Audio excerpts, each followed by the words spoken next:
Čaute ľudia, ja som Drago a ja vás vítam pri novom videu. Dneska to bude video z reakcie na UEFA Ligu národov. Takže ako môžete vidieť, ja už sa nachádzam na flashscore, kde mám otvorenú Ligu A v UEFA Lige národov. Takže pozrime sa na prvú skupinu, ktorú vyhralo Portugalsko, druhé Chorvátsko, tretie Škótsko a štvrté Poľsko.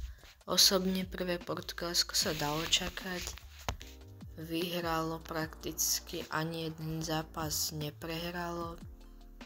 Chorváti, dalo sa to čakať, akorát Poľsko som čakala, že viacej zabojuje. Poďme ďalej, v skupine 2 len na rozdiel skóre zvíťazilo Francúzsko, za ním bolo Taliansko a veľmi zle od Belgicka, nečakal som fakt toto, málo bodov. Keď ich dobehol Izrael, len Izrael tam veľmi dobre hral podľa mňa. Ďalej tam máme skupinu tretiu, ktorú zvíťazilo Nemecko, dalo sa čakať, druhé Holandsko, ja som osobne čakal Maďarsko, ale tak dobré, a Bosna, no to, nie je to také zlé, jak som čakal, vypadávajú. Nemajú ten, čo robí ani Izrael. Takže v skupine 4 bol prvé Španielsko. Bez prehry takisto. Ale tie neremizovali. A remizovali vlastne so Srbskom, no. Druhý Dáni. Ja som čakala, že budú druhý Švajčiari, ktorí vypadli veľmi zle. Najlepšie strelec Ronaldo, Wirtz, Dumfries. Ten je obranca. Tretí najlepší strelec, ale Denis Undav zo Stuttgartu má jaké dobré hodnotenie, aj Musiala priemerné, takže hej, môžeme sa ísť pozrieť na Ligu B. Prvú skupinu vyhralo Česko, druhá Ukrajina, Gruzínsko, Albánsko. Dalo sa čakať, akorát Ukrajina som typoval do baráže, no čo už bude, je tam Gruzínsko. V skupine 2 víťazilo Anglicko, Grécko, ale to od Grécka som nečakal veľmi dobrý výkon, aj som sledoval ich zápasy, nehrali vôbec zle. Ihry Fíni 0, Fíni sú sklamanie, tí už ani nemajú nikoho dobrého na súpiske. Áno, okrem Kajrina zo Sparty a nejaké výnimky ako Lukáš Hradecký, ktorý aj tak poľno zo Slovenska, ale proste hra za Fínsko.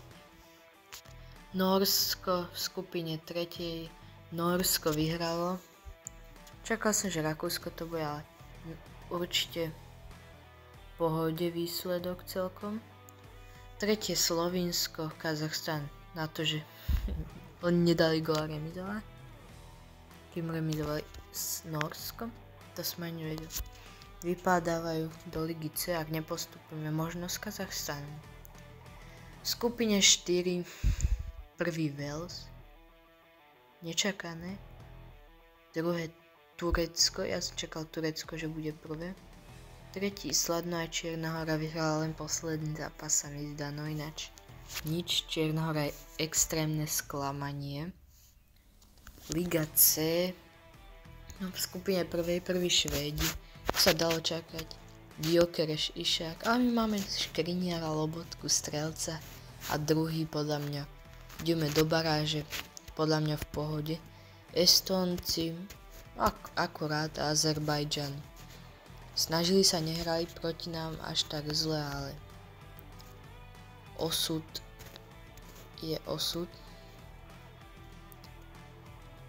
Takže Rumúni tu skončili vlastne v tejto skupine prvý, Kosovčania druhý, Cyprus tretí a Litva posledná. Litva je strašné sklamanie. Rumúni čakal som, hej, to je úplne v pohode, a Azerbajdžan sú výsledky. To je fakt hrozné. Ale aj Litva, čo to je za Litvu, tyvo? Prehra s Kosovom, prehra s Cyprusom, ale dve prehry s Cyprusom. Fakt nemôže ani remizovať s Cyprusom. Ako prvú Severné Írsko, čakal som, že Bulharsko, Luxembursko, ja som typol Bielorusko. WTF. Tuto máme Severné Macedónsko, prvé, druhé Arménsko. Lotyšsko tam mohlo byť. Fajerské Lotyšsko ide až do tabulky 4. tímov. Kde zatiaľ vyhralo, alebo kde vyhralo Lotyšsko. Až tak nechápem moc tie. No a poďme na poslednú ligu. San Marino tu dvakrát vyhralo.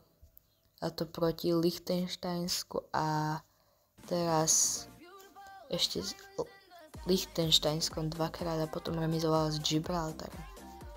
Postupuje zaslúžene. Aj keď podľa mňa Gibraltar si to viac zaslúžil, ale San Marino, že by Lichtensteinsko, ja som vôbec takto nečakal. Moldavsko, Malta, Andorra presne ukazuje na tie štatistiky. Každopádne tu bol najlepší stred Nani s 2 gólmi. Tuto Gyökeres s 9 gólmi a 5 asistenciami. A v Lige B Erling Haaland 7 gólov, 1 asistencia, ale aj Šeško dobre. 5 gólov a 0 asistencií. Uvidíme, čo prinesie playoff. Na playoff si zase spravíme reakciu, takže ak sa vám toto video páčilo, like, odber a tešíme sa u ďalšieho videa. Zatiaľ cus.